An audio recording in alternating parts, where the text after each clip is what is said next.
two, two, two, two, two, two, two, two, two, two. Good that you're watching. Welcome to the weekly Monday stream that we of course do here every Monday on the JorRaptor React channel. Last week I was not here because I was in Japan of all places. We'll talk about that because it was very exciting.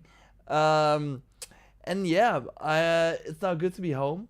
I'm still a bit tired from all my travels. Of course, I luckily have been able to do the stream every Monday, but it feels like I've been gone for like a long time. I've only been... So my schedule was kind of like... okay, I know this big trip to Canada for Shadows, of course, going to Ubisoft Quebec is coming up. Then I would be home for like a few days, go to Paris for the streaming event. Then I would be home for a few days, go to Japan. But it's all, of course, amazing. But it has been my regular life has been kind of on hold. It's what it feels like. And now I'm back and can finally pick things up again. So great to see everyone in the chat. Of course, this Monday stream will be here every Monday when I'm like physically home. And so right now, if I look ahead, nothing is going to interrupt that. So that's exciting. But great that everyone is here. How's everyone been doing? KJ Sabo, open world lover. Hey, that's a nice name. I mean, sometimes it's just easy, you know? Just an open world lover. Jet Laner, good to see you as always. Crowley and Atlanta Joe, good morning to you as well. Congrats, says Brock, our lovely moderator, of course, with the 1 million. Yeah, we have not been celebrating the 1 million on a live stream, actually, because I got it on Sunday evening. That's when we hit the milestone, of course. That's when I got the message, and immediately went to Japan after that. But it's been crazy. It's wild to see that like these 3 zeros, or there's 6 zeros actually, and it's kind of wild. Like something that is interesting. Right now you have like 1 million. We're already at 1.001 million, so we already have like 1,000 extra subs.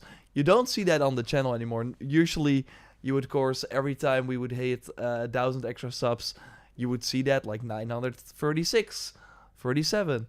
And now only every 10,000 the number actually changes on the channel, which is kind of interesting. I have to get used to that. But it's a small thing. It's, of course, insane to reach the 1 million. It's also, like William is saying here, let's go, 2 million, no problem. I mean, sure, it's gonna be faster than 10 years that it took to go to 1 million, but it's also, that's the next goal, I guess. Like, 1 million was always something that was like, at one point, if you hit like a nice,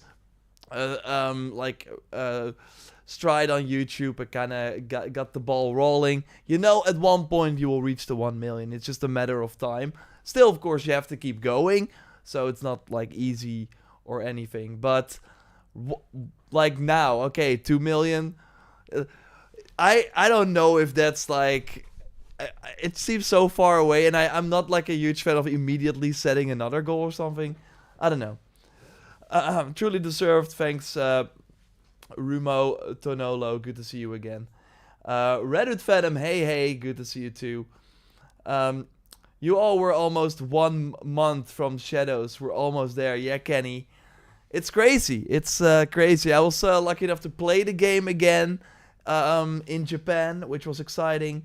But it was the same demo as the one I already played before. They only focused on like the final part of the mission we could play. So it was not the same. It was slightly different. I do think it was the same build though, but yeah, then I'm like, whoa, can't wait for this game to come out. We're very close. A month and 10 days, which kind of crazy. So like 40 days. or less, right? February is like a shorter month. 5 weekish. That sounds very good. That sounds very good. Dovin Smeech, good to see you as well. You're the best YouTuber there is, Jor. Purely constructive and passionate about the work. God bless and keep going. Thanks, man. Appreciate that. Will you be covering Monster Hunter when it comes out? Yes. Joyce and Dennis are actually working on a Monster Hunter video as we speak. And yeah, like first, of course, with Shadows dropping. I mean, in a different world, Shadows would be out this week, February 14th, which kind of wild, of course. But yeah, that game would have, like, we would not have been able to cover Monster Hunter. But now with Shadows delayed a month, I really hope that we get like Monster Hunter early and can put a lot of hours into that game, make some fun tips and tricks, and then like probably when Monster Hunter comes out, I expect to get Shadows around that time or something. Like, obviously we usually get these games luckily early, and that will be necessary because I want to give you all the tips and tricks, spoiler free of course, so that when you get to play the game, there will already be some things, some cool combat tricks, and where to find like cool outfits and stuff like that, so you can immediately go and get them if you want. So Maya, Yor will remember us when you reach 10 million. I won't forget you, Samaya. I will be like, remember Samaya, the Dragon Age fan, or Dragon Ball fan. Damn. Again, I've been not streaming for longer than a week. Gotta get into it again. But of course I will remember you. But maybe after 11 million I will be like, it's over.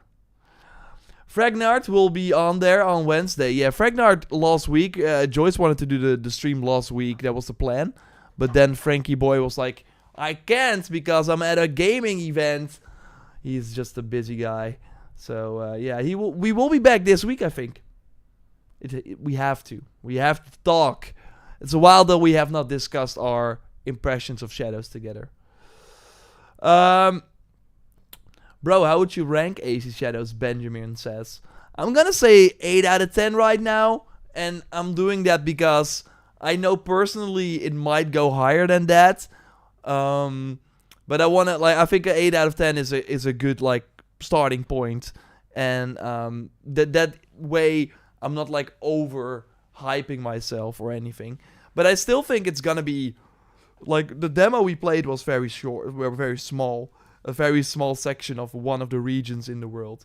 So just being able to play the game for the first time, just like with all the previous titles, is just a very special experience. And yeah, I do think all the pieces will then come together, and it will be fun to, when you get an item, actually keep it, and you know, okay, I will have this item, I will have the upgrades that I'm gathering and all that sort of stuff for many months, years to come. So I'm excited for that. So yeah, that would be my thing. So Maya, Free Roam podcast. Yeah, Luke actually reached out last week about it, but I was in Japan, so I was unable to do it. But I hope we can make it work this week. That would be great, because we also have not discussed. We have not been talking. I mean, we saw each other in Canada, of course, but after that, we've not really been talking about things. And I think there are a lot of like interesting topics we could touch on. So I hope we can make it work this Wednesday, and then hopefully go back to the weekly schedule. That would be amazing. Have you played Black Myth Wukong? Well, Julie. Yeah, I hope I pronounced it. That's for some reason for me it's a hard name to pronounce, but I finished it. Yeah, totally check on the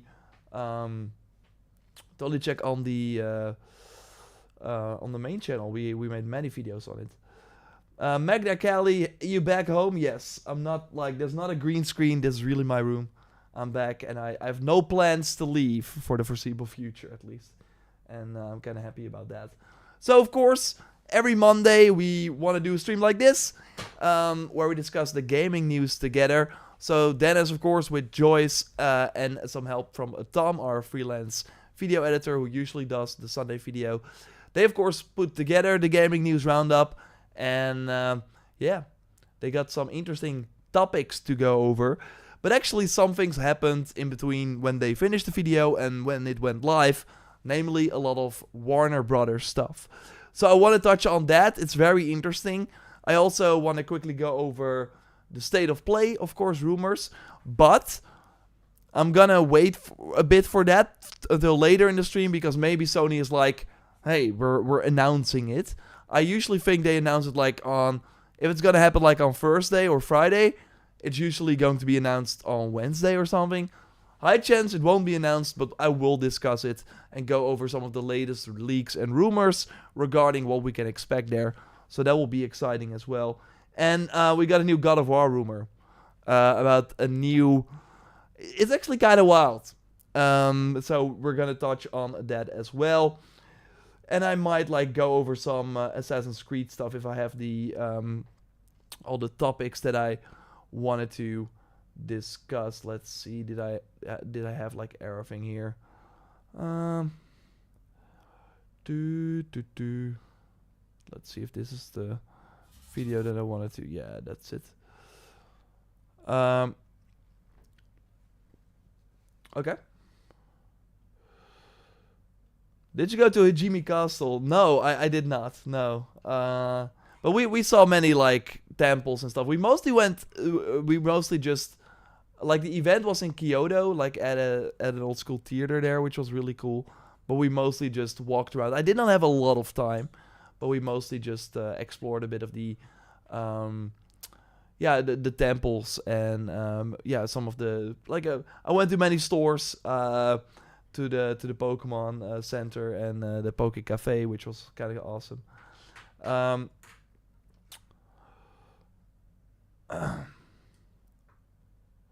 Would you call yourself biased when talking about shadows? Just wondering. I agree with most of what you say.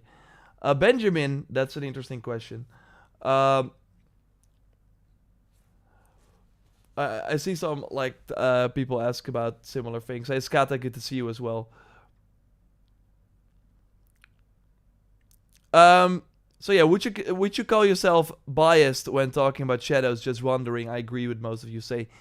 I mean, I only think you could say biased because I just love these types of Assassin's Creed games, the RPG open world games in particular. So obviously, when you like present in the next game from the creators of Odyssey that are building upon things that Valhalla did, and Valhalla obviously there are a lot of things that I did not like about the game, but still it holds a special place in my heart. I played that game for 400 hours or more, and we made many videos on it. So like for me, the whole journey from reveal till the final update is special, and knowing that with Shadows we are going through that whole cycle again is super excited. So I am biased in a way that I have like it's not only the game for me, while I think like obviously I can't wait to play it, but it's also everything around it and discussing those things with you and figuring things out together, doing the weekly reset stream again, which we will of course do. So it's a lot of like extra things on top that I do think some people might not have. But obviously we are in that position. We are in that going from update to update, seeing what new features they're gonna add, new content. They will, of course, I'm gonna stream those things day one and stuff like that. So we're gonna figure everything out together. Like we do that because we like the games a lot. Does that mean that I won't be critical if I don't like what I see, or if I see things where I'm like, that I would have done that differently, or I hope they would have done that differently, or this is not on par with what I expect? I'll of course say that. I mean, while I was in Japan, we worked on a video and put it up regarding the feedback that I have after having played 10 hours, and I think I brought up some pretty valid points, also looking at things that I think they could realistically address, while other things like the sort of face from Naue in particular when she talks, it just kind of lacks some emotion, and we'll talk about that too. So obviously you should always go to creators that you think are telling the truth. I'm just saying how I feel, and obviously I come from a place of like love and passion for this series. Otherwise, I would also not be able to make hundreds of videos on this game and be excited to talk about the new gameplay features. And if you want someone who is not as like entrenched in the series, then you should like watch videos from people that play a lot of other games. I mean, I play a lot of other games as well, but like that don't like play the new Assassin's Creed for months and weeks and years after launch. They will have a different opinion on the game. They can maybe compare it with games that they spend way more time in than me. So that's of course the nice thing from YouTube in general, that you have many perspectives, and you as the viewer can kind of go to the people that you associate yourself with. So am I biased? In a way, yes, but that is because I'm really passionate about this franchise and about this game. And that's why I think that I also have some extra knowledge that other people don't have, but they have knowledge for other games that I did not play for hundreds of hours, if that makes sense. So, of course, when you are excited about like everything, everyone has the things that they like. So yeah, that makes you a bit biased because you're a fan of something, but you're a fan because there is something in that sort of particular franchise or in that particular game that speaks to you, and that makes you biased in a way. But I'm not like biased because I'm afraid to say something that I should not say. That's obviously not the case, and I hope that you also see that in the content.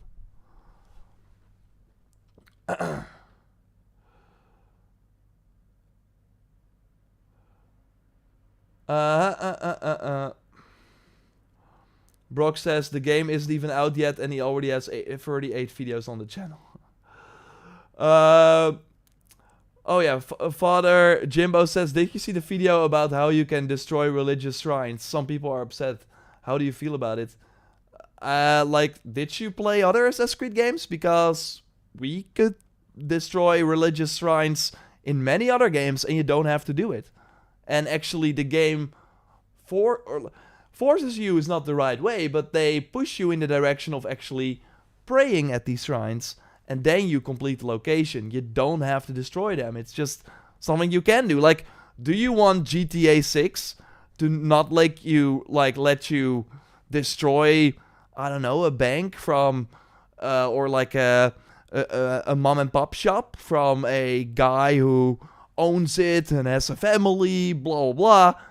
No, you want to be the criminal if you want, right? So that's in Shadows as well. If you are Yasuke or if you are Naue and you got the katana in hand, if you press a button, you swing it. If you're close to, I don't know, a crate or a shrine in this case, you destroy it. Do you have to do it? No. Can you do it? Yes. I like that freedom, and we had that in many other games as well. So it's a stupid fake sort of controversy. That's kind of the thing with all these Assassin's Creed like controversies. There was some legit criticism of certain flags in concept art that were not in the time period that Ubisoft used, without even asking the people that own these flags. That was not great. There were some other examples of that. But now the whole thing is that people are just looking for things that are not even there and that make no sense. And then the things that actually do matter and that Ubisoft should actually look at, which they did, but they kind of get lost in all the noise because there's so much noise and so much things that are not an actual problem. But people make it a problem because, hey, if you say Shadows did something wrong, you get a lot of internet points. So that's, of course, what people are focusing on. M. Bestie says, is the eagle a big loss in Shadows? I don't think so. Darren says, hey, I just wanted to say hi. You got me into Assassin's Creed with Origins. Great content, and just want to say thanks for the great content, man. Well, Darren, I appreciate you joining for the first time here on Twitch. And, yeah, saying these kind of words. Thanks. Did you play a newer version at Kyoto? I don't think I did. It was also a smaller part. But I did play... So, the final mission in Shadows, you can play that with Yasuke or with Naue. And I played it with Yasuke the first time, and now I could play it with Naue. So, I could, like, see it from a different angle, and that was kind of cool.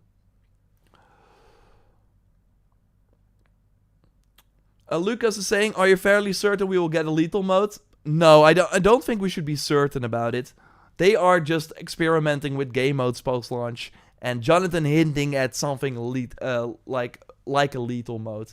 So, it's not confirmed. We might not see it, but I do think it might... If they are doing game modes, it's totally one that they seemingly are looking into. Hey, Survivors, good to see you. Jet Laner, did you play the tutorial? Yes, but not again at Kyoto. I played that in Canada. And that was pretty cool. Pretty cool. Yuppie, thanks for the kind words. Congrats with the 1 million. Awesome job. Appreciate you. Thank you.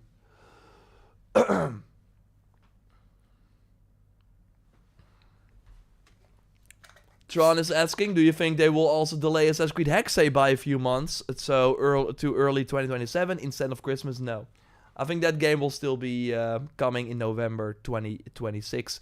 Because that game, like, the development for that game has not been impacted. And that game has, when it comes out, will have been in development for more than 5 years. Which is way more than even Shadows now with the delays has. And for Shadows, what are the chances of a delay again? I would say 99.9% that it will come out on March 20th. Okay, let's move on to the first news story. Because, of course, we're here for some cool news. And the idea is, of course, that these videos will then drop later on this beautiful JorRaptor React channel. Like, we, of course, reached the 1 million on the main channel.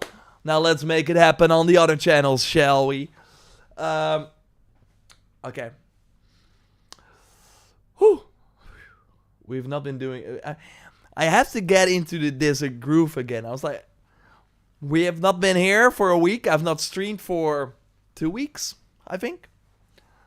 Yeah, a week and a half. If you count the Assassin's Cast, of course, on a Wednesday. So let's get into it. Let's see if I still got it. Let's see.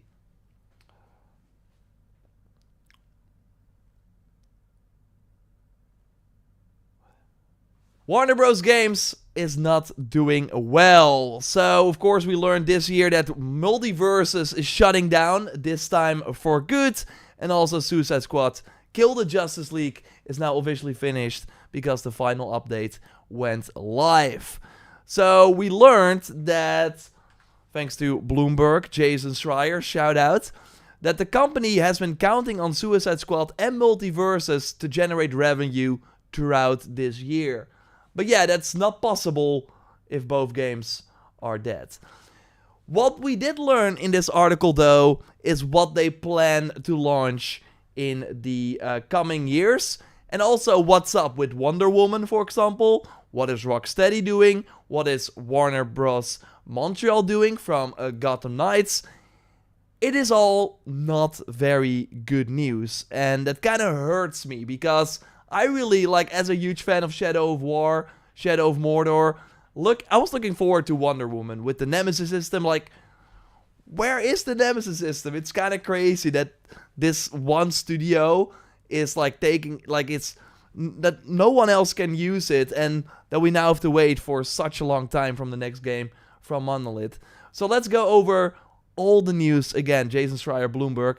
So, in the wake of this miscalculation, Warner Bros. Now has little to release in this stretch ahead, beyond a refreshed version of the 2023 hit Hogwarts Legacy, a LEGO title, and a few mobile games.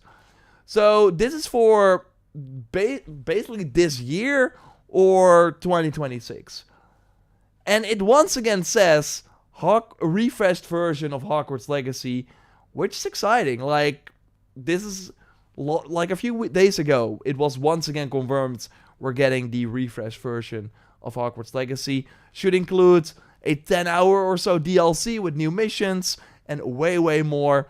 Again, if you don't have, or if you already own the game, you can also buy the DLC separately. There is a rumored state of play.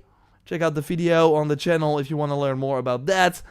I would not be surprised if we saw that here, but I've been saying that for every state of play, and it's kind of wild to me that they have not announced it yet. But yeah, we are now at the 2-year anniversary of this game, so I really hope we see the Hogwarts Legacy DLC very, very soon. But yeah, now we go to the bad news. A video game based on Wonder Woman has struggled. According to people familiar with the project, early last year it was rebooted and switched directors. The game has already cost more than 100 million, said the people who asked to not be identified discussing non-public information, and is still years away from release if it ever makes it to market. I quickly want to look up that trailer.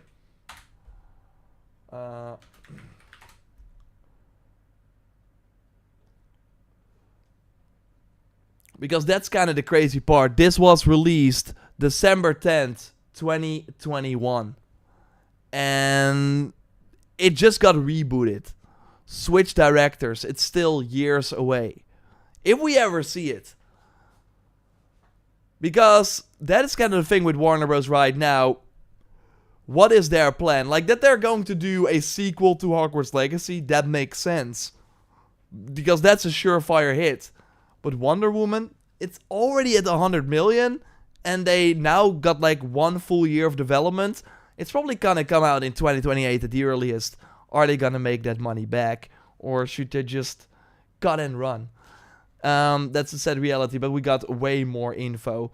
So basically, to give you the TLDR, we have David Haddad, the head of the struggling video game division.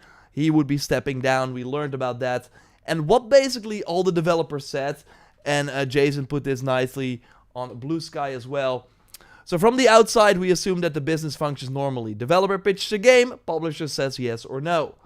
But in reality, it is sometimes developer pitches a game, waits for 3 months, asks what's going on. Publisher says, we love it, but we're not sure it's aligned with our strategy right now. And we will hear more about that kind of as we go to the big part of this article. I will leave a link to it if you want to read it yourself in the video description, where Jason goes over every Warner Brothers studio and what they are currently doing, and also how things kind of went wrong. So let's start with Wonder Woman. Monolith Productions, based in Kirkland, Washington, was once the darling of Warner Brothers Games division, thanks to the hit 2024 game Middle-earth: Shadow of Mordor.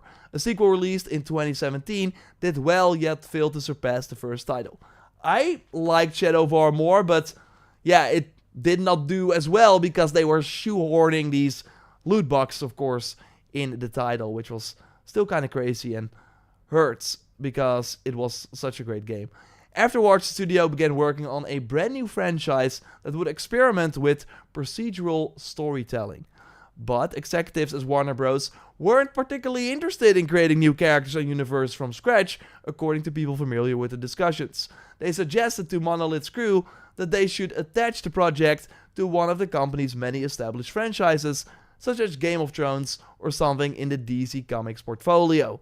The developers, who had won critical acclaim with Shadow of Mordor's unique Nemesis narrative system, in which fallen enemies could come back to life with the memory of protagonist's actions, struggled to graft another. Basically, they wanted to make a new IP. They thought, okay, we had the Lord of the Rings Mordor title series. We have it down. We want to do something else. They were working on that, but Warner Brothers was like, why don't you look at all of the franchises we have and pick one of those, because yeah, we have all these IP, why not use them? So yeah, that game plodded along for more than 3 years in something of a standoff, where executives at Warner Brothers appeared to know it was not going to happen, but they did not take decisive action. So after Shadow of War, we've been wondering, like, what have they been doing?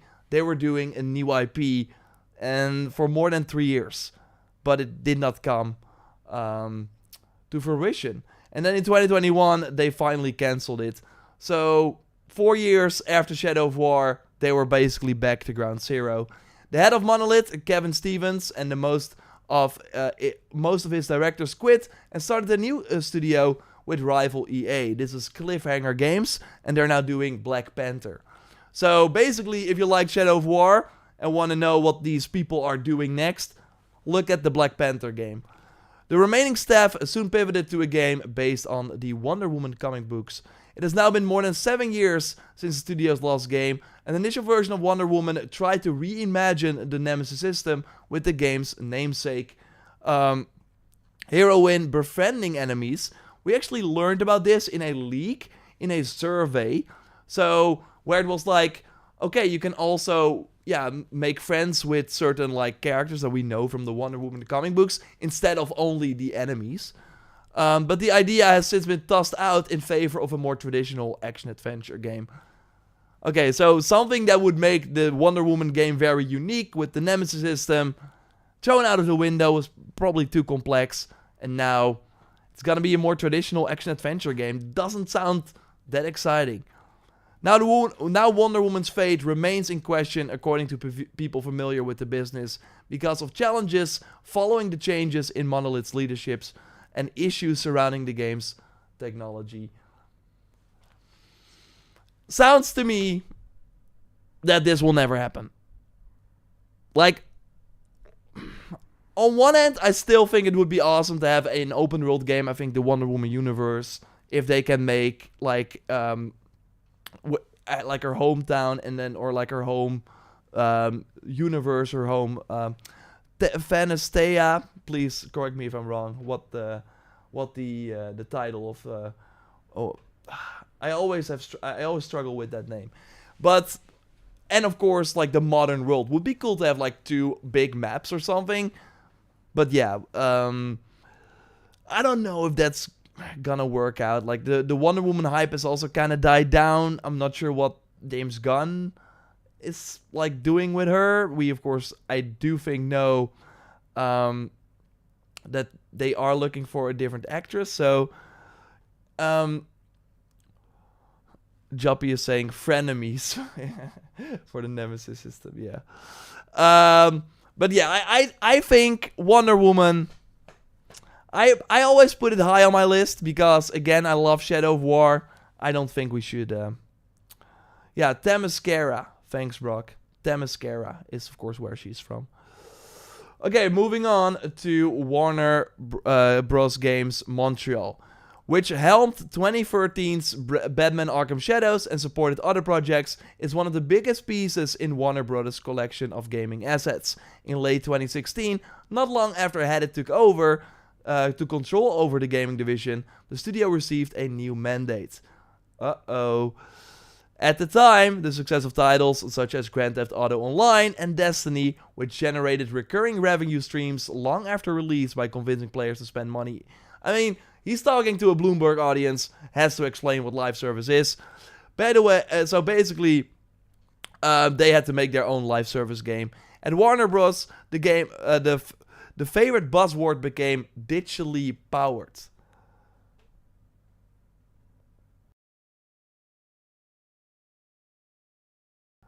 I don't know. That isn't every game digitally powered. Either way. The Montreal studio began working on a new live service Batman game that it had hoped would freshen up the franchise by ditching Bruce Wayne. Halfway through the development, as it struggled to make progress on the new project, the studio dropped the live service component. In 2022, it released Gotham Knights, which went on to receive mediocre reviews and generated tepid sales. It was always crazy to me, and we can look this up real quick.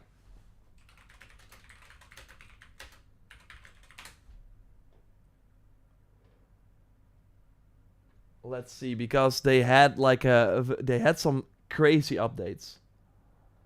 Let me quickly look here.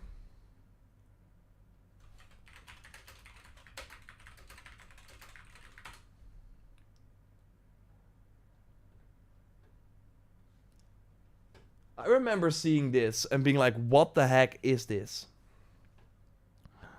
So after launch, they released a 4-player heroic assault. A free 4-player co-op mode. Which was like a 30 floor sort of arena or something. And a 2-player co-op mode showdown where you would like battle the enemies again. And they launched this pretty quickly after launch. So they released it pretty quickly after launch, like a month or so after launch. And I was always like, what the heck is this? Like they had planned this for a very long time. And yeah, that tells me that again there were live service things that they planned, because this is really a sort of replay focused mode. Race, they of course had some new armor sets. I know people were not really like a huge fan of this game. I went in with very low expectations and actually had a pretty great time with it. And I know people who later like played Gotham Knights through Game Pass or something also had a great time with it. I still think it's worth your time if you can find it for cheap or on like a subscription service. But yeah, it is kind of sad. There were cool ideas in there. I love the sort of villain storylines they had and how you could like kind of had multiple boss fights with these villains. But yeah, it was once again a project that, yeah, if they from the start were just working on an action RPG with these characters without Bruce Wayne, they obviously would have made it like a way more interesting game.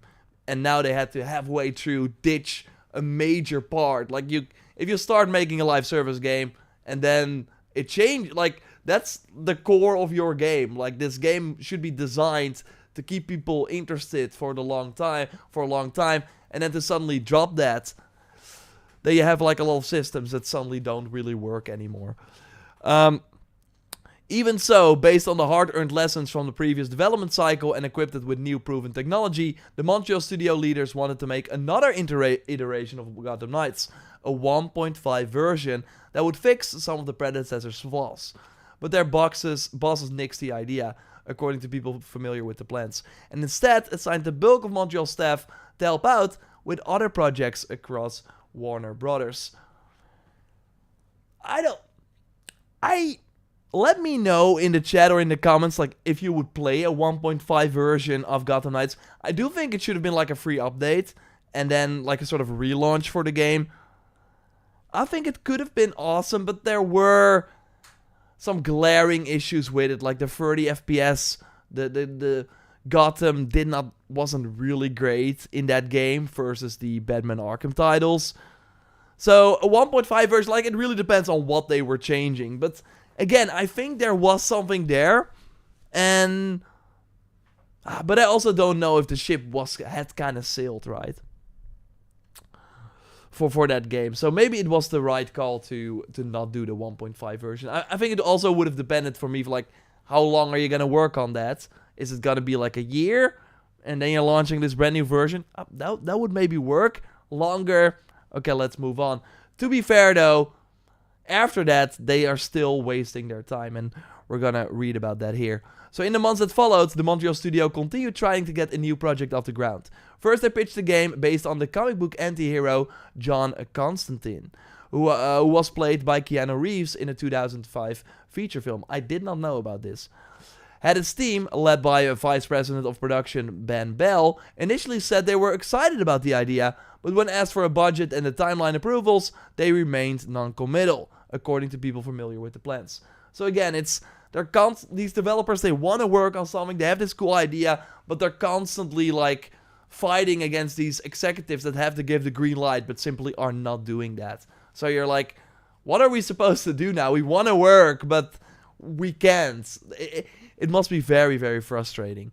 After months of waffling, Bell suggested that they should work instead on a game starring a more recognizable character, like the Joker or the Flash.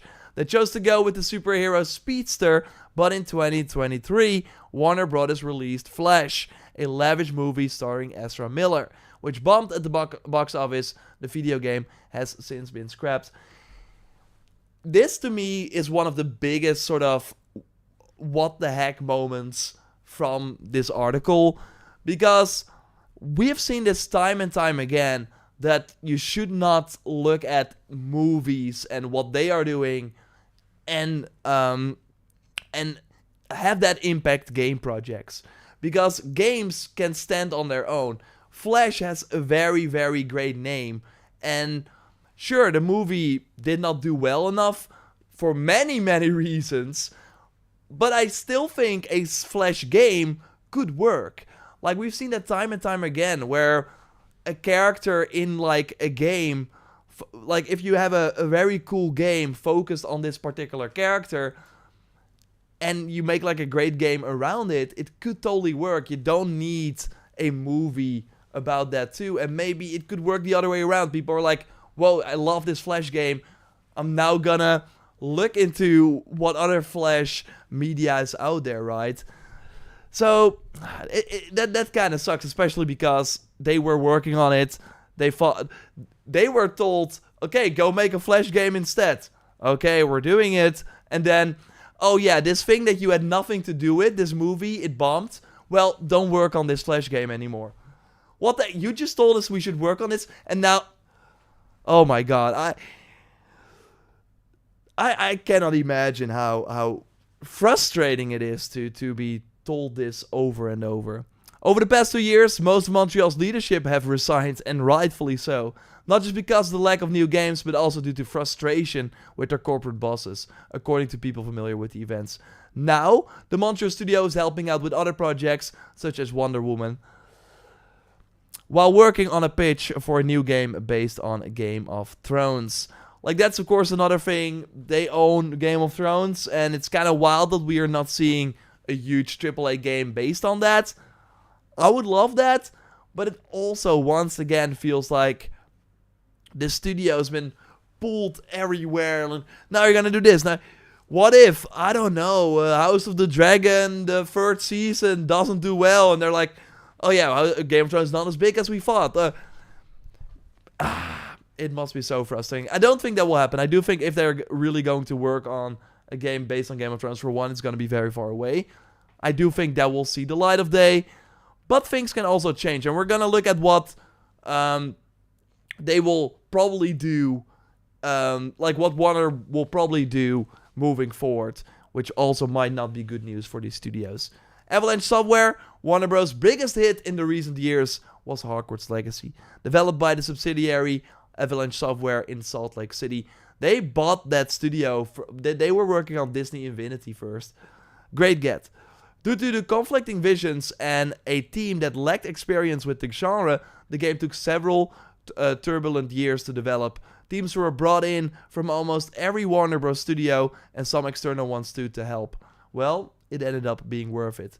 Executives weren't sure how audiences would react following J.K. Rowling's controversial comments about transgender people and a subsequent backlash, but it had been more than a decade since the last Harry Potter game, and Hogwarts Legacy clicked with fans who were desperate for a new entry in the beloved universe.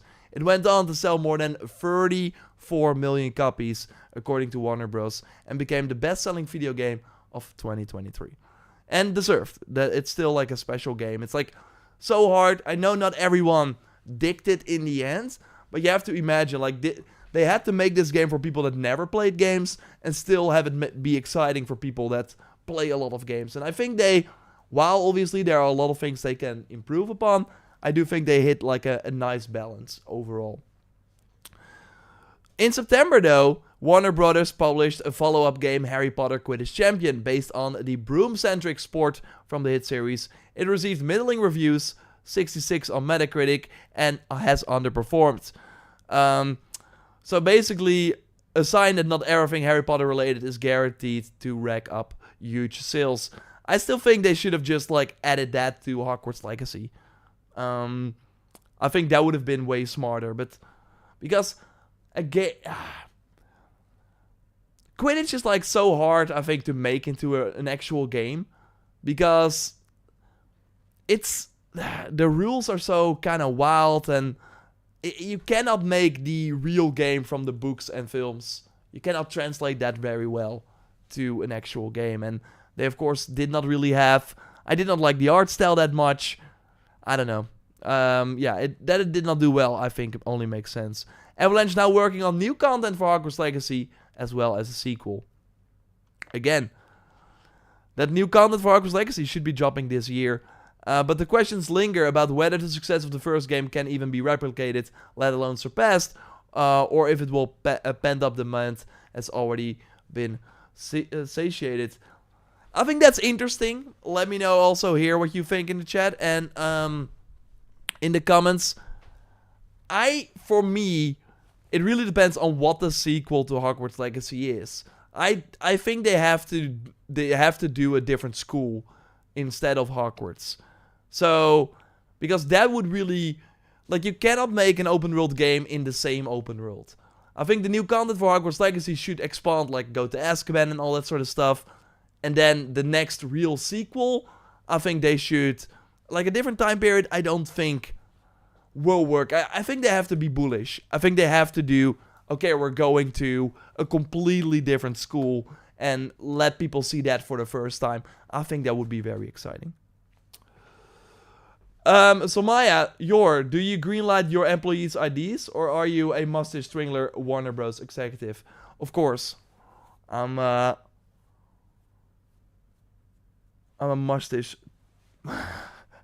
twirling Warner Bros. Executive, of course.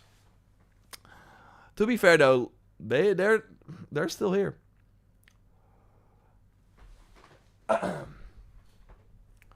Okay. Moving on to Rocksteady. Rocksteady had it invested heavily because of the success of Hogwarts Legacy. Had it invested heavily in Warner Bros.' next title, Suicide Squad: Kill the Justice League, which has been in development for more than 6 years at Rocksteady Studios. Telling staff that it could be a $1 billion game, he and his team greenlit TV commercials and successfully pushed for coverage on the Warner Bros. Owned cable news network, CNN. That to me once again shows you how out of touch these executives are at Warner Bros. They were looking at Suicide Squad and be like, hey, our previous game did well. One game does well. Other game must do well too. Well, of course, completely ignoring the fact that you cannot compare these two games. But Rocksteady, the developer of the beloved Batman Arkham trilogy, was admired for its single-player games and has attracted employees who knew how to make such titles. Pivoting to Suicide Squad, a multiplayer shooter, was an awkward fit that led to attrition and turmoil. Late in production, Rocksteady bosses Jamie Walker and Sefton Hill left to start a new company and recruited former colleagues to join them. And that's kind of like, overall, it really feels like the thing here. A lot of these Warner Brothers studios, kind of like BioWare, or they're not the same anymore. It's not the same team anymore that made the Batman Arkham trilogy, that made Shadow of War and Shadow of Mordor. These leaders are gone. And it's kind of a sad reality. But yeah, Ultimate fans did not have the appetite for another online shooter, and the game tanked. Rocksteady gave up on the plans for contents after the first year, ending the story with a hasty animation that backtracked on some of the narrative's most controversial aspects, revealing that the superheroes thought to be dead were in fact clones. Yeah, that was not great. Now Rocksteady is looking to return to Batman for a single-player game, but according to people familiar with the timeline, the new project is years away from landing. And we also had rumors that they might do like a Batman Arkham Asylum remake. Jason does not say that here though, but... So yeah, to recap. Basically to recap, Warner Brothers will have, probably this year, new Hogwarts Legacy content, a DLC, a 10-hour or so game, a new Lego game, which should work for them, like the previous Lego Star Wars game did pretty well, and some mobile titles. But then we will likely have to wait a long time. You would think that Wonder Woman is next, because if Warner Brothers Montreal, that did Gotham Knights is gonna do a Game of Thrones game that seems very early, and Rocksteady, they just started working on their single-player Batman game. So those games are like 4 or 5 years away, which is a long time. Then we have, of course, Hogwarts Legacy 2, which also seems like 3 years away at the earliest, probably. So yeah, we're looking at the next 3 years basically for Warner Brothers games are not going to be great. And I think in like the 4 to 5 year window is when things can also change, because what they are also probably going to do is something that what Marvel games, of course, did as well. And this is from a Matt Dyan, basically an analyst at a research firm. I think we will see more licenses get farmed out to experienced developers, while the remaining Warner Bros. Game studios are left to focus on the things they're good at. So basically, again, what Marvel Games is doing as well. Yo, Insomniac, we are opening up our IPs, and what hero, what character do you think fits for you? And they're like, I mean, Spider-Man works really well with the games we're making. Okay, you go make a Spider-Man game. Obviously, Marvel Rivals is another great success story. We have Blade, of course, from the Arcane team. Indiana Jones, of course not Marvel, but still Disney. Like, what if they go to other studios and be like, what if you make a Batman game? What if you make a Flash game? What if you make a Game of Thrones game? Etc, etc. That is probably a way smarter approach for them, because it just feels like they cannot manage their own studios internally anymore. And I hope that also by going to other studios and having the contract in place, that contract will include things like, okay, if the movie doesn't do well with this property, we're still gonna continue working on this game. And if they own those studios, I think they can way more easily be like, should we do this? No, probably not. We are the boss. We make the calls, etc. So overall, though, it's just really sad, because I think Warner Brothers had something great going in the last generation. Of course, the Batman Arkham trilogy was great, but also the Shadow of Mordor, Shadow of War, such fantastic titles. And I did kind of like Gotham Knights in a way. Again, it was just a nice...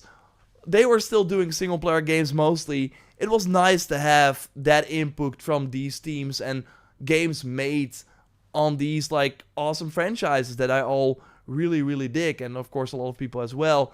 That we saw games made based on those. And right now, what the heck is happening? There's nothing. There's nothing from those things. And the Nemesis system, we are just not seeing it anymore. Because, yeah, it's not being worked on. It's been poorly handled.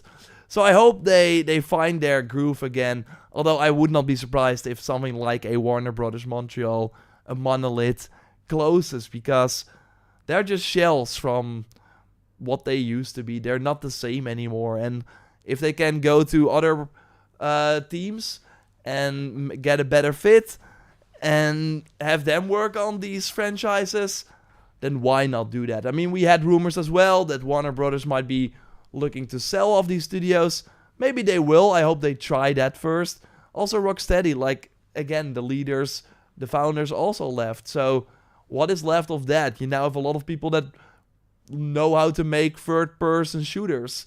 How is that gonna work for the next Batman game? So, it just sucks to see how this has been handled. And I'm also not confident that they learned or something, that they are really gonna turn this around.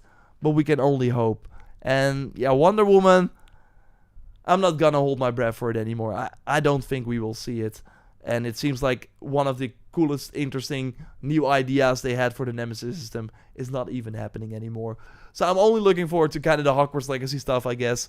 Because I do believe in Avalanche Software. I do think they got something going. And Warner knows how important that is. So I do think they will put a lot of like effort into that. Let me know what you think, of course, in the comments down below. And I will speak to you very soon. Goodbye.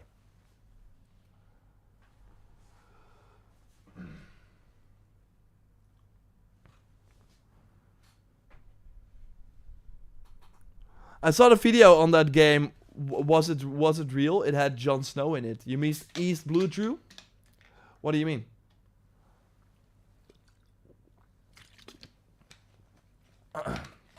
Let us go to England, like for Hogwarts Legacy, yeah.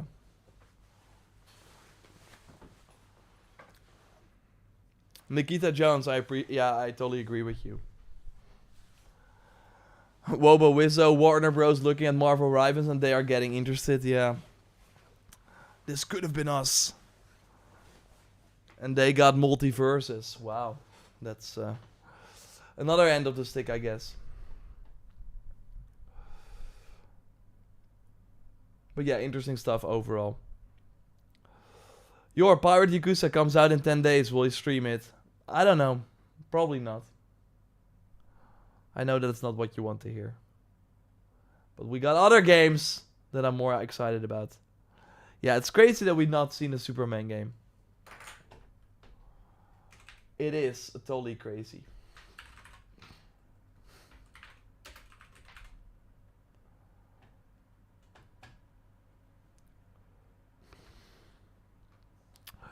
Do do do do do do do do do do do do do.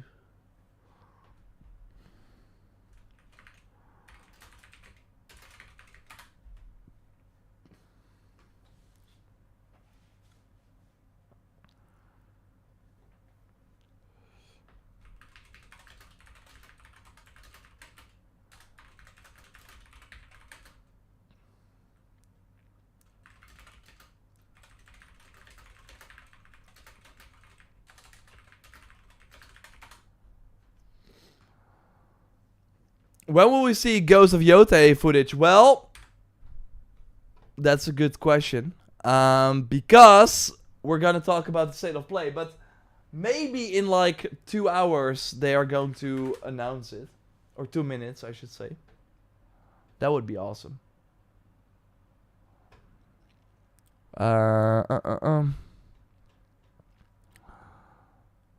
Probably not, right? Like looking at Twitter right now. But not seeing a lot of interesting things.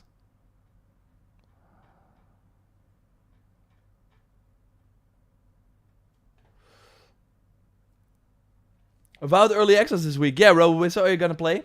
I am playing the game, that's all I can say. I wanna do I wanna do my impressions on this channel, so look forward to that. Warren saying about coming out in a few days. I think the game has potential to be good. Not a masterpiece, but good. Again, check out my impressions on this channel. And I will likely stream it on the main channel as well, so that will be fun too. That will be on Thursday, I think, when the early access opens up. Michael, I'm feeling great. How are you feeling?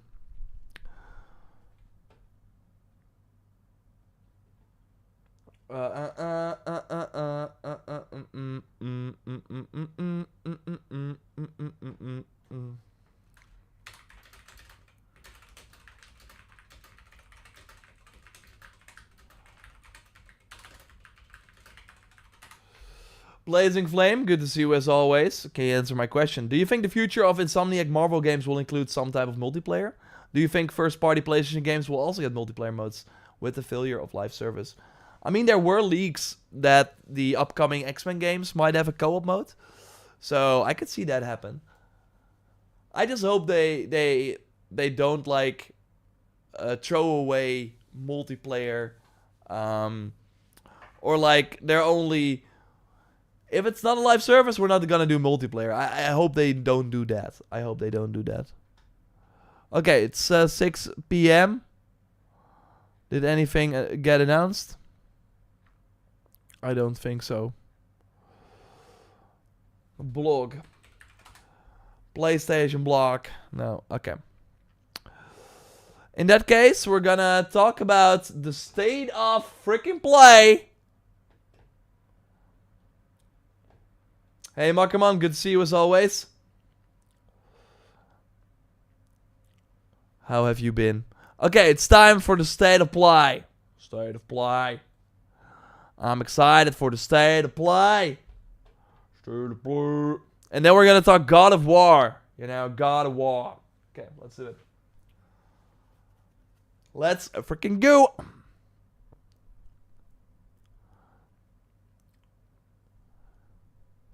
The State of Play is happening this week. Maybe by the time you watch this, it has already been announced. But I want to go over what we can expect at the State of Play. Maybe I'll do a follow-up when it officially gets announced. But we already have many leaks and rumors that I think are interesting to go over. So we start over here at Nate the Hate, teasing the next State of Play for the week of Valentine's Day. Basically, is the first State of Play still coming in February? Nate the Hate, yes. Can you say if it's early, mid, or late February? What does your heart tell you? Hint, hint, Valentine's Day. And Nate the Hate has been right countless of times. Most recently, he was the one that actually said, yo, the Switch reveal is on this day, on this time, and it was all correct. And after that, he has been right before too. We also have PH Brazil. Don't know if this person is just rehashing rumors, but maybe they know something too. So he said as well, State of Play next Friday. So this was 6 days ago. Again, Valentine's Day, February 14th. I think it's gonna be February 13th, and then in the evening in Europe and the UK. So that's why it's like February 14th. So it will like at midnight, and that's why it's February 14th. In Japan, that will be February 14th as well. But I think in the US, it will likely be February 13th. That's at least how it has been in the past. Okay, then we have many things like the Elden Ring Night Rain release date is probably going to be revealed this week as well. Currently slated for the end of May. We will get like a huge blowout from press, and of course they will have on February 14th the technical test. So that would of course be cool to during the State of Play be like, yo, Elden Ring Night Rain, remember that game? It's still coming then, and you can try the technical test if you are invited, etc. Makes sense to include that in the State of Play. Although it is Elden Ring, they might not do that. But Sony of course did invest more in Kadokawa, the sort of big publishing arm. The conglomerate behind From Software. So that might be their first sort of tie-in, their first sort of collab. But more interesting is this new leak. We go to my friend PlayStation Game Size on Twitter.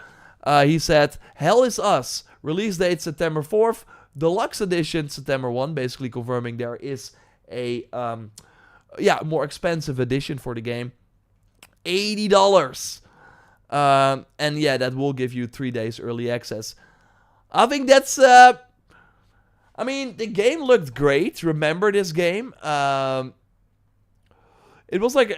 it looked pretty awesome. So one of the things they are really pushing in this game is that there is no UI. So it should really look like this. And they don't have a quest log and stuff. So you really have to pay attention to the environment and to what people are telling you to find next new objectives. And you kind of have this, this kind of data pad with a lot of information, and kind of like a detective. You're like, okay, I met these people. I did this, the information that I got, but there will be no marker or anything telling you where you have to go.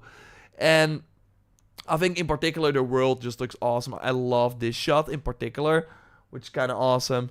And the drone, of course, being able to use that in combat looks pretty cool too. But I don't know, like $80 for the deluxe edition, so it's probably $70 or $60 for the general game.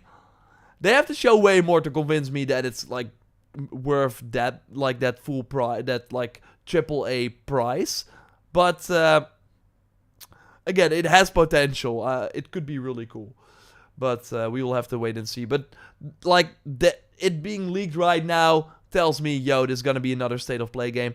Also because we saw this during the State of Play. This is the January State of Play. I think it was in the September State of Play. Here, I think we actually have it here. Or wait, we had like many games here. Dragon Age even as well. I think it's always like interesting to look at the previous State of Plays to kind of think, okay, what can we see? What can we expect? They did not do timestamps for that State of Play, but here we in January, so last year around the same time, we also had a State of Play. Stellar Blade, of course. was there. I mean, we could totally see DLC for that. Always Hojoverse always like kind of shows up with something, so I'm sure they will do that too. Silent Hill, I think it's not time for that. Of course, all those games came out. Judas, I think could totally happen as well. But I overall want to kind of look at other sort of rumors and leaks that we had. For one of them is also for Metal Gear Solid Delta. Releases August 28th. New trailer on the PlayStation Store.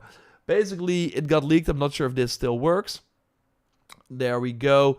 Oh yeah, basically, this was the trailer that got leaked. Hey, what the heck is this? We're getting the snake versus the monkey back, which is cool. And this is the link to the trailer. I should probably not show this because, yeah, Konami might not like that. And then the video will be claimed. For some reason, I cannot get rid of it. Let me check that. What? Wait. Yeah, okay. We're back. Don't worry, the Konami ninjas did not get me. But yeah, that's also an announcement. And of course, an interesting wrinkle. Hell is Us, September. Metal Gear Solid, August. Like, people are not afraid to announce these dates. But after September, people are afraid. Because GTA 6 is looming. And if you announce something in October and then GTA's like, we're in October as well, baby, then your game is dead on arrival. So it's gonna be fascinating. All the summer games, we will get the dates in the coming weeks and months. But everything beyond that, the new Battlefield, Borderlands 4, like all those games will wait. Maybe not Borderlands 4 because they know when GTA 6 is coming out. It's from the same publisher, Take-Two. But like a Ghost of Yotei, I totally think we will see that game. We actually, and I showed you this before, this was their reveal block back in September. And they said, yo, our trailer offers a glimpse into this world, but there's so much more to show. And we will have much more to share in the months ahead. October, November, December, January, February. It's been 5 months now. Are the months ahead like a half a year ahead? Or I think it's time that we see more from Ghost of Yotei. Makes a lot of sense that they will showcase the game again. Because if you think about it, this state of play, probably the one in June or in May, and then the one in September. Like, that's kind of the cadence they've been following. Seems like this could be one of the final state of plays. They could actually put a spotlight on it. And I think it makes a lot of sense that they will. Because there's so much we still don't know. And I hope we get a release date. I don't think we will. I think they will maybe say like... Yeah, I think they will still say 2025. I don't think they will have the release date. I hope I'm wrong though. And what then will probably happen is that they will open the pre-orders and all that sort of stuff. And the collector's edition and etc. A game that I totally think will get the release date reveal. We were talking Metal Gear. And now we're going to talk Kojima. Because it seems like he's editing something. He's working on something. Very serious face. And also here. We have like the... let's see. Yeah, this is like... I use this every day. Premiere. And yeah, basically this is like a new trailer he's been editing. And makes sense that we get Death Stranding 2... one of the final trailers, and it has also been rated, and usually when a game gets rated, it's out a month, 2 or 3 months later, so yeah, I totally think Death Stranding 2 makes a lot of sense, and that will likely launch before Ghost of Yotei, of course. Extensive violence, there is red blood. I mean, if we read that, it's kind of a spoiler, but Death Stranding 2, lock it in. Yeah, Sony, of course, you already see it a bit, but their live service initiative is not doing well. Of course, we learned 2 more live service games were cancelled. The Blue Point one, a God of War multiplayer game, and the one at Sony Bend, the Days Gone creators. But they're of course not gonna stop. They still have these live service games in development, and that's kind of my thinking as well. They cancelled almost all the games they had, all the live service games they had. Last of Us Online, the Spider-Man game, Twisted Metal, the London Studio game, which is like a fantasy game in London or something. It was kind of weird. But somehow, Fair Games, Marathon, Horizon Online, they survived. And yeah, it must be that they see something in those games, especially Fair Games. It's surprising to me. But yeah, that could still mean that we see them. So what we found in the most recent Destiny update is a Marathon-themed Sparrow. And Marathon is, of course, the extraction-based shooter from Bungie. It could totally be that they will have some sort of, yo, it's coming out then and then, pre-order and get the Sparrow in Destiny 2. That will happen. We did have rumors, though, that Marathon might not come out in 2025. So it still kind of sounds too early to announce that release date to me. But maybe they will have a beta or something like official. And then also get into the beta, pre-order the game, get the Sparrow in Destiny 2. That seems like probably something that will happen. So look forward to that, I guess. I'm not really interested. I'm more interested in regards to Marathon. Will it save Bungie? Because they kind of need something. Destiny 2 is slowly but surely getting less and less popular. It's still popular, but not as popular as they wanted it to be. And yeah, we're seeing a lot of like extraction-based games this year because a lot of these extraction shooters, they started when Tarkov and stuff took off. And now they're finally ready, but it feels like the ship has already sailed. But yeah, it's still Bungie. I don't think we should rule them out, but it's going to be fascinating. So again, I'm more interested in the story and if the game is going to be a success versus the actual game. But maybe I'm just a crazy person. Okay, we also have Odafield, who is a Starfield letters. I like Starfield info. They say you will get Starfield news next week. So this was February 5th, but not the one one you expect. If I read this, I think it's the PS5 launch, right? But that would be the one I expect.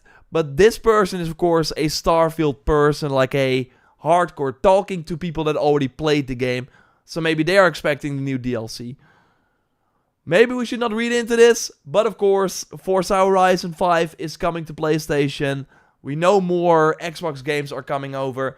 I totally think that if Starfield PS5 is going to be announced, Microsoft doesn't matter if it's going to be at a state of play.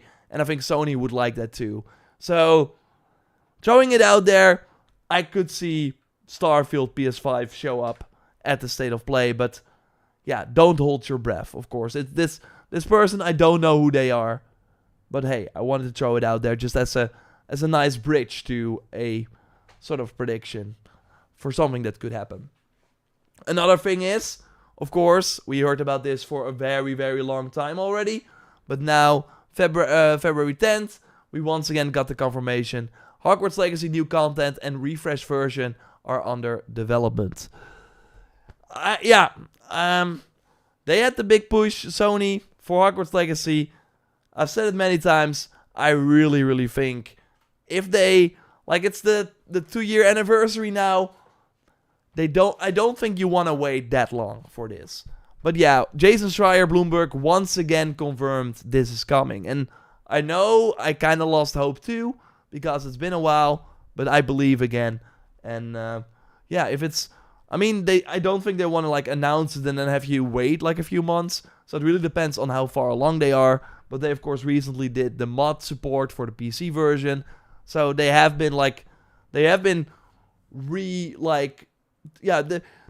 some Hogwarts Legacy stuff recently. I can totally see them finally announce the DLC. I also think this one could happen. Rumors circulate that Days Gone is getting a PS5 remaster. Of course, this was around the time that Horizon Zero Dawn would get a remaster as well. That, of course, was announced. I don't think it was a good look for Sony to be like, yo, we have a Horizon Zero Dawn remaster and a Days Gone remaster, like have that in the same state of play. So I think they saved it, but I still think it's gonna happen, and yeah, we will likely see it at this state of play. Even if we don't see it, doesn't mean it won't happen. Like, this has been as good as confirmed from many people. And I think it would be fun to return to this game in like a fully fledged PS5 version. Now we're really getting to rumor, like, take it with a grain of salt territory. Maybe you saw this news, but Bloodborne modders think recent DMCA attacks are clues to a remake. So basically there was a 60 FPS version on PC for Bloodborne and a PS1 remake of the game as well. Sony, out of nowhere, even though these things were pretty old already, was like, yo, you guys have to remove this. We own the Bloodborne property. What you're doing here is infringing our IP, so stop it. But why do that now? Usually when something like this happens, they have something in the pipeline. Like, you don't want this fake, this pirated Bloodborne PC version out there when you are about to sell a legit version. Again, this is always with Bloodborne. It's probably not gonna happen, because why is it taking so long? We heard that From Software likely still has like something to say about it. But again, with Sony investing more in Kadokawa, they have a better relationship with From Software now than ever. Maybe they finally struck a deal and are like, yo, we're finally giving people what they want. Bloodborne on PC and on PS5.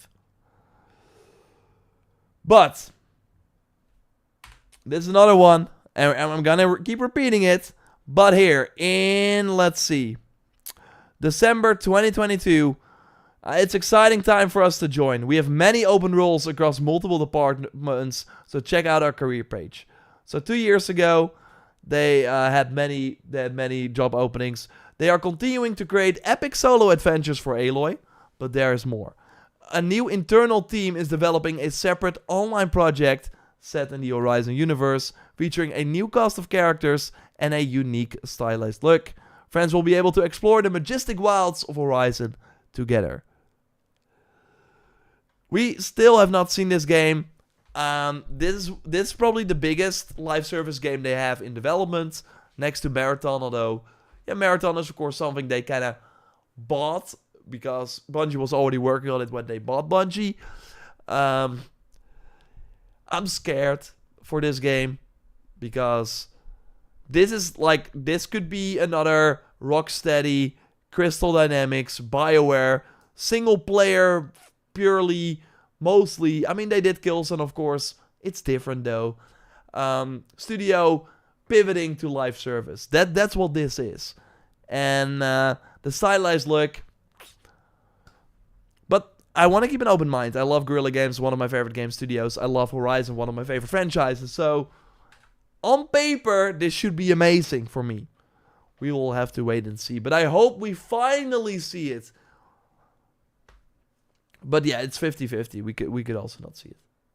Because I've been saying this for way too long. Okay, then I think it's also interesting to look at the 2025 games to kind of round this out. Of course, some things have already released. Maybe they have some sort of like lost records. Like this game needs all the marketing it can get. This is gonna be dead on arrival after otherwise.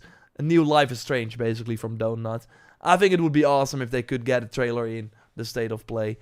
Avowed, of course, coming to PC and Xbox. It's probably coming to PlayStation as well. I do think they will not announce that yet. Does not seem like a good idea, but for Indiana Jones, they did it too. So, who knows? Maybe we get another Like a Dragon, Pirate Yakuza trailer. Monster Hunter Wilds, maybe they will do it like they, of course. But to be fair though, if they announce Horizon Online, they better not like have a Monster Hunter Wilds trailer in the showcase too. Maybe we get Assassin's Creed Shadows, that would be awesome. March 20th, of course.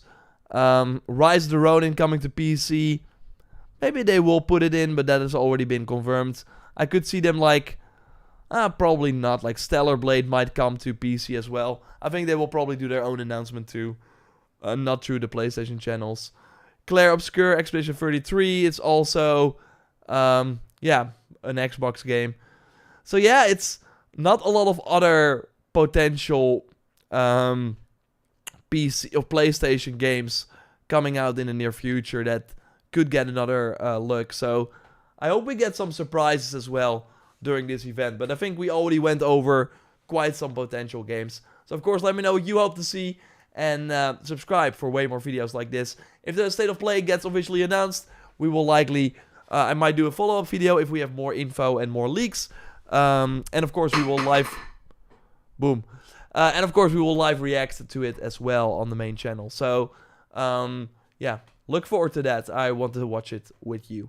So see you there, and goodbye.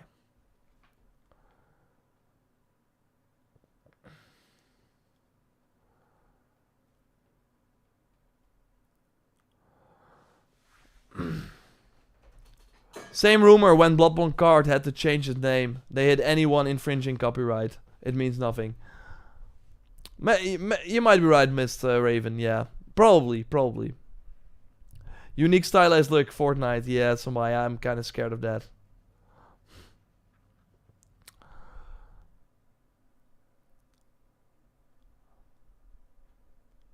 Your shelves have pretty sick showpieces. Thanks, Guru. Yeah, I should update them a bit more, though. I should update them, because it's been a while since I've updated them.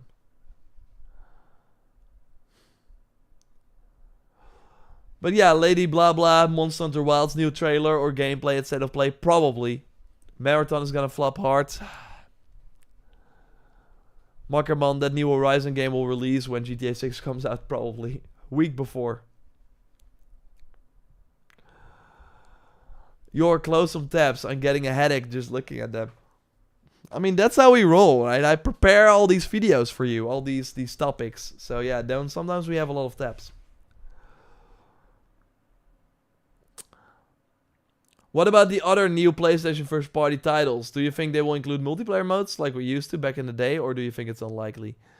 I mean, Ghost of Tsushima, of course, did show that you could have a cool multiplayer mode. I don't know, but yeah, it just feels that Sony is not interested in just a regular multiplayer mode anymore. They want to have that be a live service or just not bother. But I hope they change their minds. It's kind of hard to tell right now.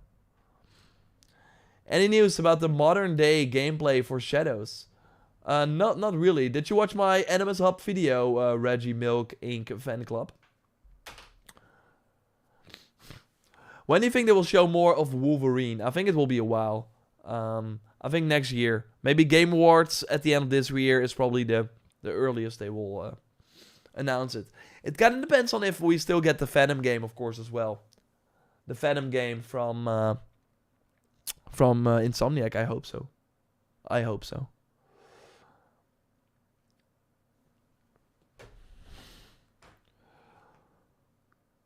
But yeah, let's talk God of War.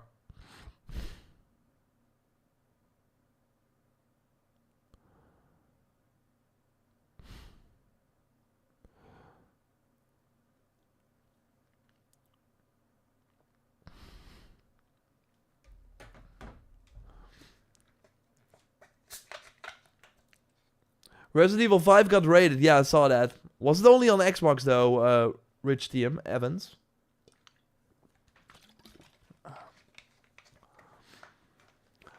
But yeah, they increase. Do you think we will see something at Age of Shadows at State of Play? It's possible. It's possible.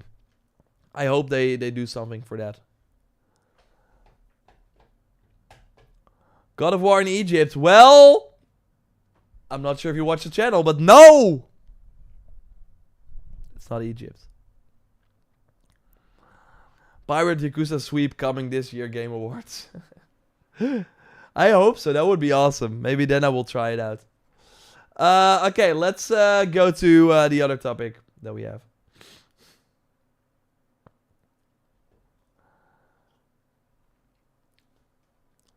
Ba-da, ba-da, bum, bum.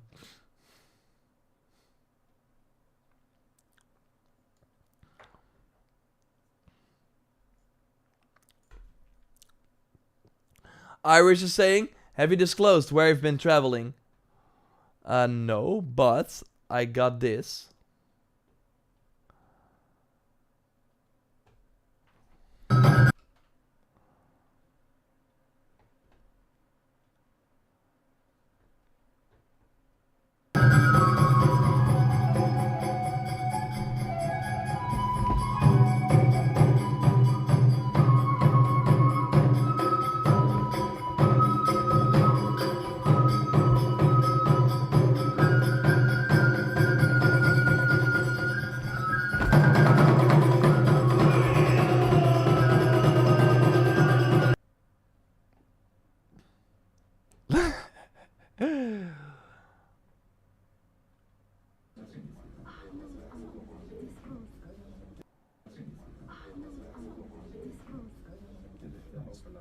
Oh. Oh.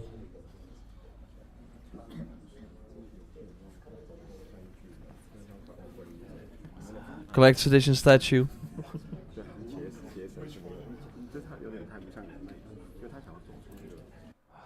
Yeah, I was at the Kyoto event in for Assassin's Creed.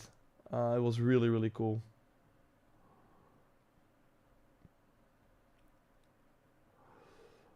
Let's see, I also have this.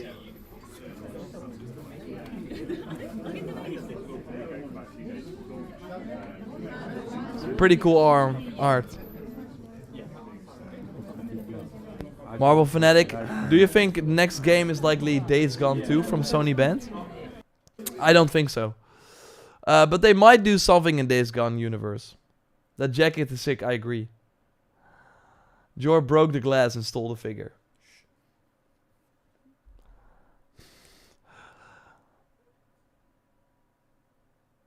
Hey, Robo Wisso, I'm not sure if you're on my Twitter, but I have like a very fun Twitter post ready for February 14th.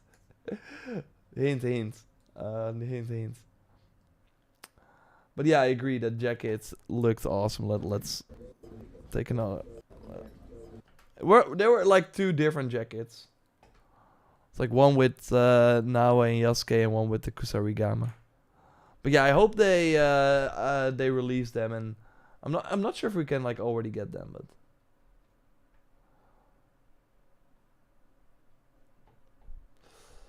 that was pretty cool indeed. Okay, it's time. God of War. God of War. God of War. Are we ready? Hey, I cannot pronounce your name, but hello everyone. I appreciate you. Nico? I'm just gonna call you Nico.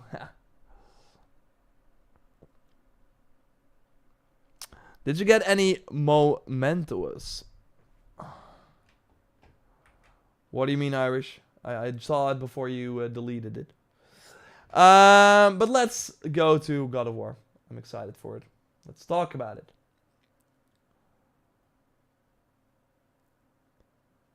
Tom Henderson has heard that young Kratos is going back to Greece and some state of play details. So Tom Henderson in the podcast mentioned, but not able to verify from sources, that young Kratos is going back to Greece. However, he does not know if it's a remaster, prequel, or reboot. So let's hear what Tom Henderson has to say in the Insider Gaming Weekly podcast. I will leave a link to it in the video description. Worth noting is that Tom Henderson has been right countless of times. Now, he has not made a report about it, so he just heard this. It totally take it with a grain of salt, but I think it's interesting. Let's have a listen. And from what I've been told, that it isn't set in Egypt, it's actually set in Greece. And it is going to be so they're returning. Yeah, and it's going to be a younger Kratos this time. So I don't know. Yeah. No, boy disappointed so bad. Boy. Okay. Lots to unpack here. I, of course, already said in previous videos on this channel, in the Sunday video, the Gaming News Roundup, we, of course, do on the main channel, JorRaptor, that it was never going to be Egypt. And I know, it's not what you want to hear, because I would love to go to Egypt as well, but let's have a listen and hear what the game director, Eric Williams, said after the launch of Ragnarok. You know, it's the end of the Norse saga. We leave it open for maybe there are other things with other mythologies and whatnot. So we'll see where the future of Santa Monica goes. Now, I mean, if you pay attention to Tyr, I mean, there's a reason why he does the 6 animations that he does at the end of the game. I'm sorry, say that again? So again, he is referring to the different realms where you... Okay, Dennis, take it up. But yeah, if you, of course, finished God of War, Ragnarok, you have Tyr doing interesting animations. And they were never hinting at Egypt. Here, I will share the locations in a moment as well as what it could mean, because he is definitely teasing something here. So there's like 6 different places he is. But, okay, so he's in but six. But he's He does very specific animations. Yes. So So may have seen that he's been traveling the world. I'm gonna get in trouble here in a minute. And then the conversation goes on about tier in general, but yeah, the fact that Eric says that he might get in trouble here also hints that there is definitely something going on. So But yeah, of course, the sort of things he's doing, they're kind of like, if we like look at them here, they're kind of meditation. Like they're very like more Asian focused. So yeah, this is in Niflheim, Swardolfheim. So we also had this in God of War Ragnarok. Tyr in the Valhalla DLC was using different weapons. And this was from Mexico, so every time you would like encounter him, he would like use a different weapon. And at one point, he also, like there were hints at Egypt as well. He would use the sickles, the Kopesh weapons. But the final one he used was a different one. Let's see. might be a Think you will enjoy it. And that was the katana. So that was the final weapon he used. Again, there were just way more hints at we're gonna like explore the Chinese mythology, the Japanese mythology. That would of course be really, really awesome. And we know from Ragnarok as well, and the weapon that Kratos got in Ragnarok, we all thought it was gonna be Mjolnir. Of course, we got a different weapon, and they really want to play with your expectation and twist it and do something different. What is interesting about this Grease rumor is, of course, what I think, my take on this, and of course, just my prediction. I think that they are looking at the PlayStation 5 life cycle and they're like, okay, we want to do another God of War game. Obviously, Ragnarok also launched on PS4.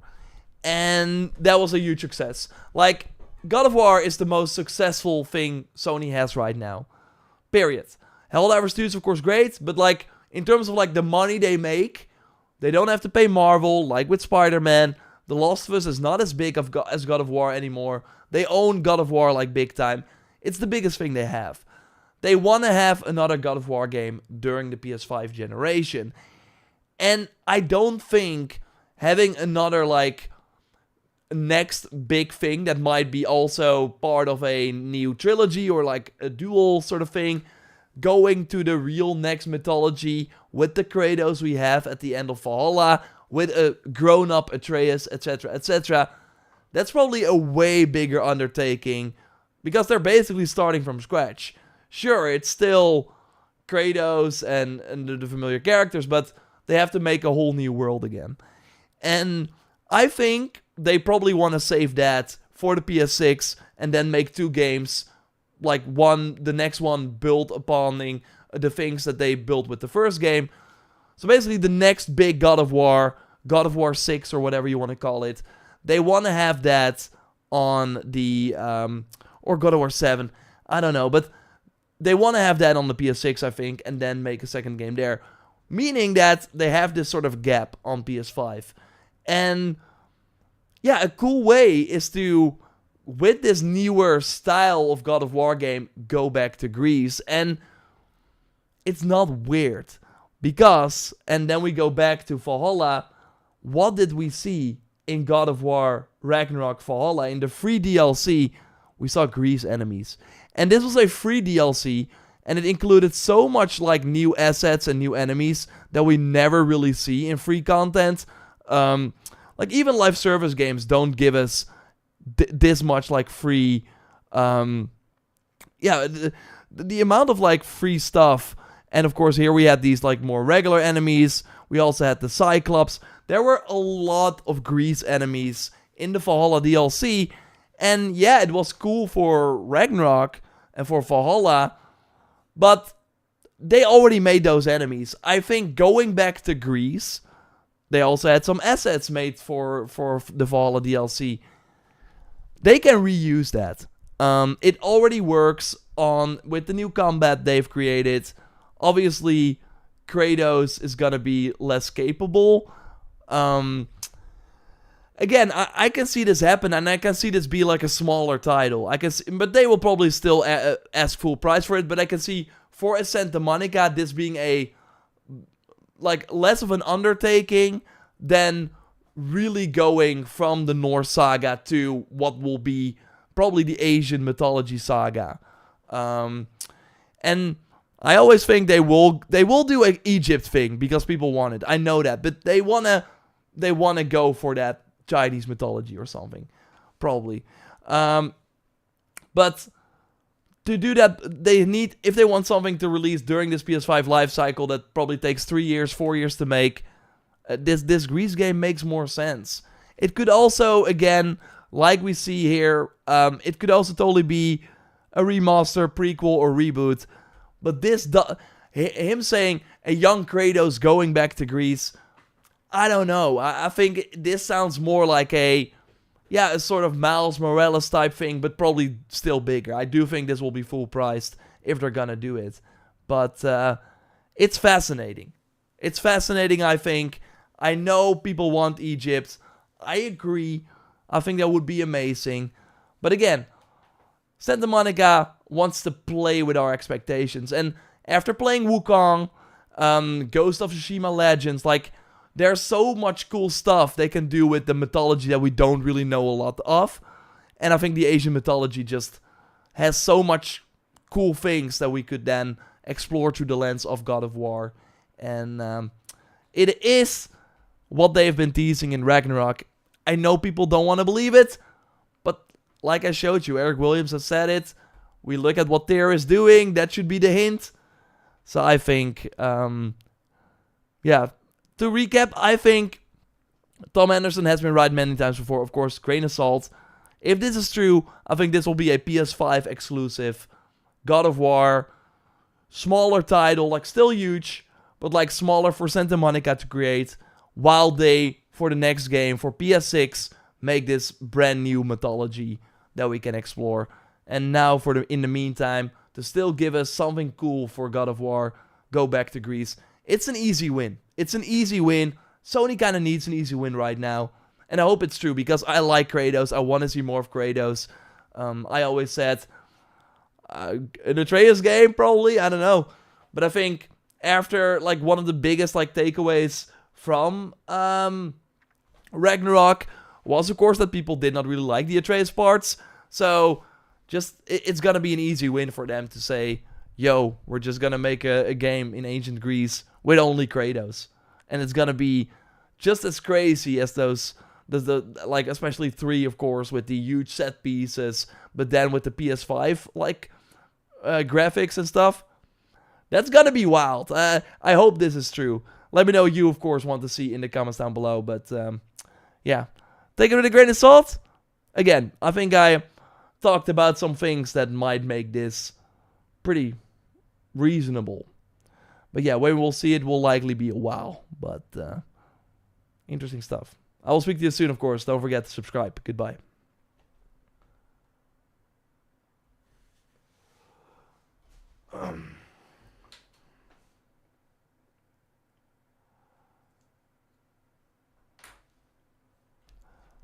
Enemies were just shadow fighters, only skin swap, nothing else.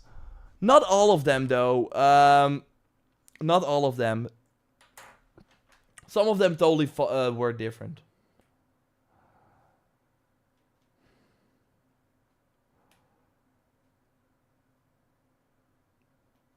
Warren says God of War 2018 and Ragnarok is an all perfect game.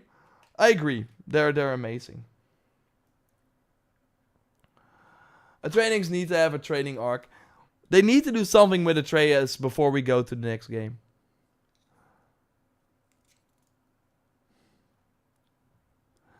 The moves Tyr was doing in the game is Tai Qigong. I knew directly what it was because I did it for many years. Nice. Even a special one with a sword. Nice, Angel Sprite. I wish they would bring us back the old gameplay. I don't want that. I think the new gameplay is much better.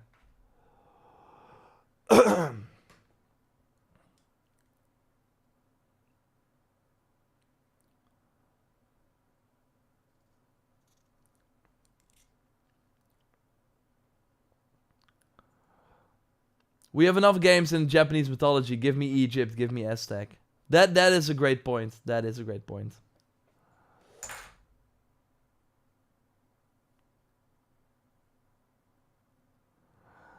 Doc is saying, if you had to choose at this moment in time between AC Shadows and Ghost of Yote, which would you pick? I would pick AC Shadows. I'm ready to play that game.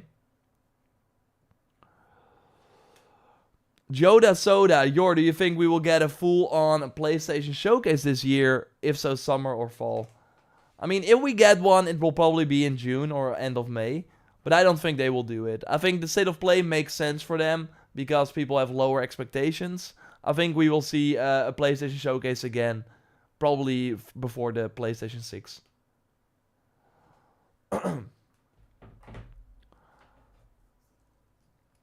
I just want to go back to Greece with better graphics, etc. So count me in. Best mythology ever. Yeah, it's gonna be great. God of War, one of my favorite games for PS5. Me too, Yuppie. I want more.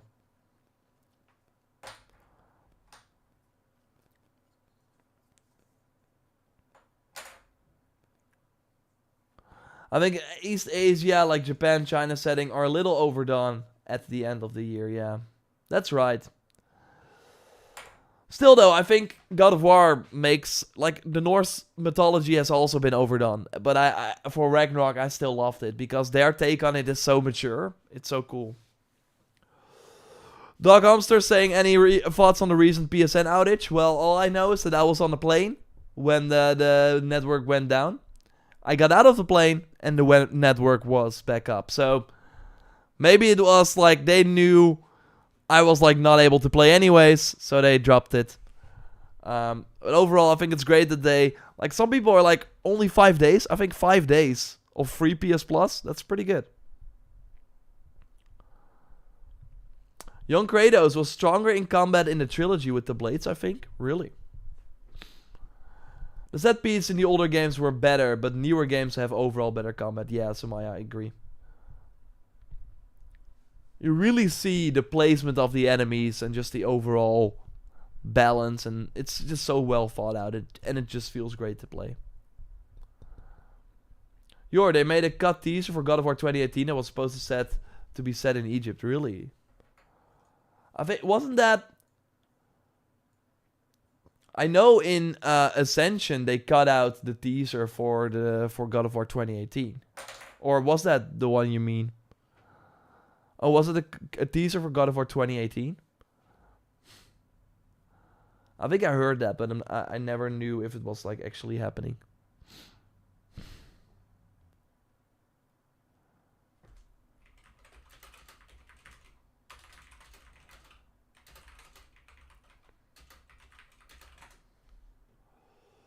Do do do. Ba ba da dum. Ba da da da da da dum.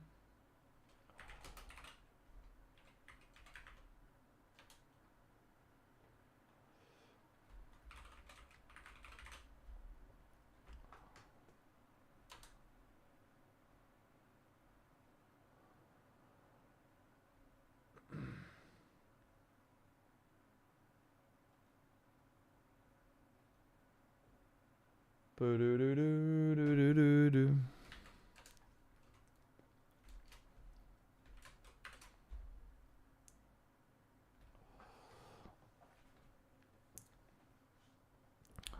Super long time viewer, been following your content the 3 months before Valhalla came out. Love your stuff. I followed your video and glitched my first playthrough with the Island's armor and the Excalibur. Nice, the Oculist. Thanks for joining here too. Yeah, are you gonna play Shadows? Let me know. Jordan, any predictions for when the Phantom game could be announced? If it's happening, it's gonna be announced, I think, in June. But like with Insomniac, it's so hard to predict these days because it feels like the hack really hammered things. And of course, with Wolverine, the director's leaving, that's not good. That's not good.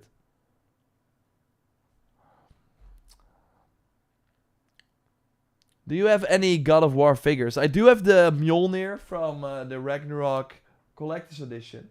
I have this one.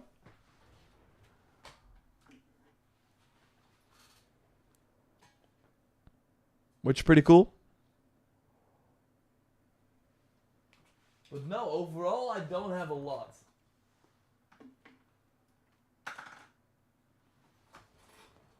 I don't have a lot.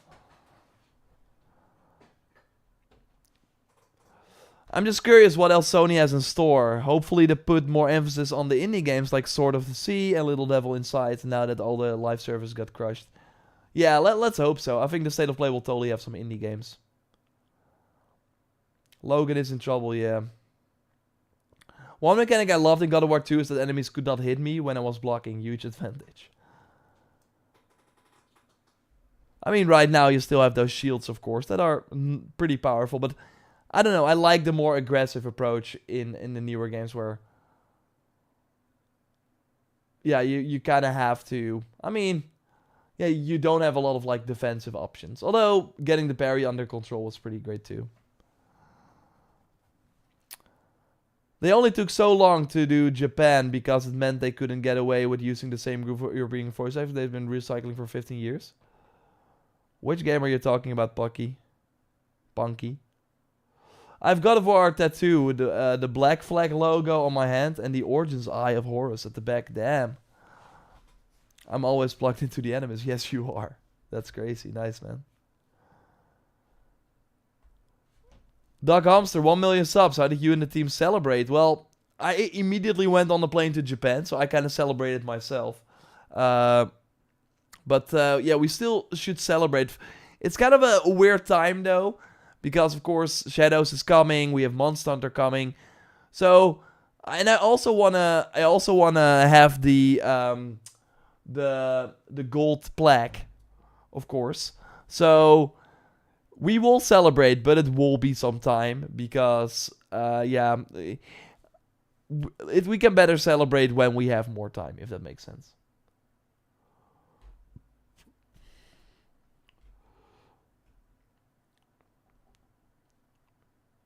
But yeah, I think this will be the end of the stream. Thanks everyone for joining as always. I will be back next Monday. I will probably stream this week as well, some Avowed, I think. And I will also be live with Fragnard on Wednesday talking about Assassin's Creed Shadows. So I hope you had a great time. I certainly did. And yeah. Did you talk about Battlefield already? No, I don't have any interesting insights into Battlefield. So I did not talk about that, and I probably won't. What happened to the Light of Speed DLC? I don't know. They lied to you. It's not happening anymore. No, I don't know. It's probably still coming. But that's more like an Xbox announcement, probably, right? Thanks, everyone, for joining. Again, every Monday, we will be live discussing all the news. And for now, I will speak to you next time. Hope you have a great rest of your day or evening if you're in Europe, UK. And goodbye. Not with Luke this month. Wednesday, probably with Luke. I hope so. I'm gonna shoot him a message about it. So, yeah. Should be exciting.